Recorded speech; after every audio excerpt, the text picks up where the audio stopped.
And most of the scientists that signed on to the UN document said they were only consulted, that they don't even agree with it. So that's another fraud. But the issue here is the emails are real. Read the Associated Press. Read Reuters. Read the articles where they've called these scientists that are in these emails, these climatologists, and talked to them about it. And they've said, well, yes, we were hacked, and those are our emails, but they're being interpreted wrong. But see, there's a separate media spin right now where the press is saying, well, we don't know if the emails are real. No. The university admits they were hacked, several thousand emails were stolen, and they're now spinning, saying, oh, well, this is being taken out of context. Quotes by Phil Jones to other climatologists writing to colleagues about graphs showing climate statistics over the last millennium. He alludes to techniques used by fellow scientists to hide the decline. And it goes on to say, from 61, for Keith to hide the decline in temperature since 1961. So over and over again, hide the decline, how to manipulate the data. And so understand, they're admitting they were hacked, and they're now countering the emails saying, well, you're misinterpreting what I said. They themselves, because the media contacted them quickly, now they're not talking to the media. They figured out how they screwed up. They're going, well, I didn't mean that when I said it, or, well, you're misinterpreting what I said. They've now, the source has now confirmed these emails. Go read them for yourself on Infowars.com or PrisonPlanet.com. There's thousands of them. We're trying to go through them right now. The worst stuff's coming out every hour. Write your own articles, post your own blogs, dig through it. This is a community research project. This is so exciting. So we have that going on. The emails are real. All the key data. This particular university that nexused in with the Goddard Space Center in the U.S. and others, the Climate Research Unit, a leading global research center on climate change, run by Professor Phil Jones.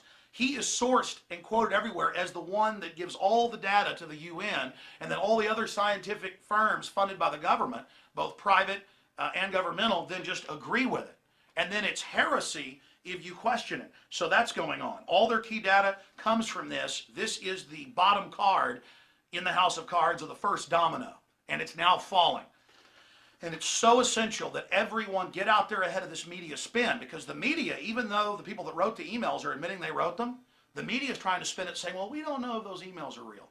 And I predict the establishment's now going to insert fake emails in the coming days to try to disease the entire honeypot so that the media can then come out and try to discredit it. Kind of like it's admitted that Bush didn't go to a lot of his Air National Guard duties, but then some fake documents were put out by Karl Rove that CBS picked up, then discrediting the whole thing. So look for that trick. We know how they operate. Obviously, this is scientific fraud. They've already been proven that their data was wrong. Now we know it was on purpose. But another big issue when you read these emails is, how do we get this guy fired? How do we have different scientific groups blackball this person? How do we remove their funding? How do we get this journal suspended? How do we stop these people from being able to submit to scientific journals? So this is a giant collusion, almost like the Catholic Church trying to stop Galileo from, when he noticed that the moons of Jupiter were orbiting, he did mathematical calculations and could tell that the Earth was actually orbiting the sun. So we have that going on. So incredible intimidation. They need to be raided. Their hard drives need to be grabbed. Their filing cabinets, their communiques, because they're pushing for a global government, global tax through all of this. An international system to control our lives. We're going to play that Von Rompuy clip here. 2009 is also the first year of global governance, with the establishment of the G20 in the middle of the financial crisis. The climate conference in Copenhagen is another step towards the global management of our planet. Our mission, our presidency, is one of hope, supported by acts and by deeds. You look at the new head of the European Union, he is on record saying first year of global governance through the Copenhagen Treaty and the carbon tax. He's also quoted as calling for global management of the planet through the environmental crises. That's why the big banks, JP Morgan Chase, Goldman Sachs, the Bank of England, all the money people are funding the climate change system, because then they get to have a global government that manages and taxes the life-giving gas, carbon dioxide, that plants breathe. So we need a real investigation. And we know why there's all this fraud. We know what their goals are. Listing what plants breathe what all human activity produces as a toxic waste that they can regulate. It gives them total control over every facet of our lives. And they're in the news saying that they're going to decide what technologies can be developed, what technologies are going to be banned. London Guardian, global body needs to direct green technologies. G77 says, developed nations call for UN body to police battle on climate change. So that's going on.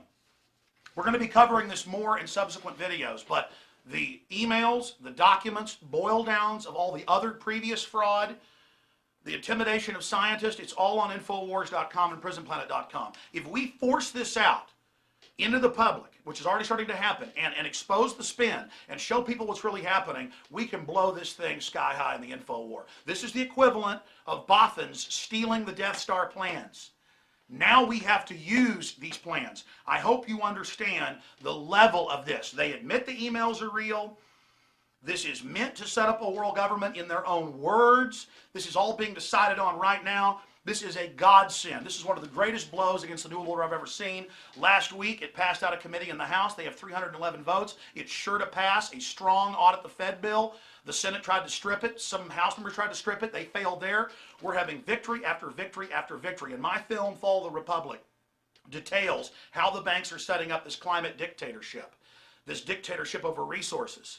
So please watch that film. We're going to put a link to it up in the corner here on YouTube to watch it in full for free. Give it to everyone you know. This film cost me $200,000 to make. You can buy the DVD at Infowars.com if you want to support us. But to all of you out there, this is not pearls before swine. This will annihilate the New World Order and their agenda. This has caught them red-handed, and they need to be brought to justice, ladies and gentlemen. Thank you for watching. Now, the rest is up to you. The ball's in your court. Please take action. ClimateGate, it can bring them down.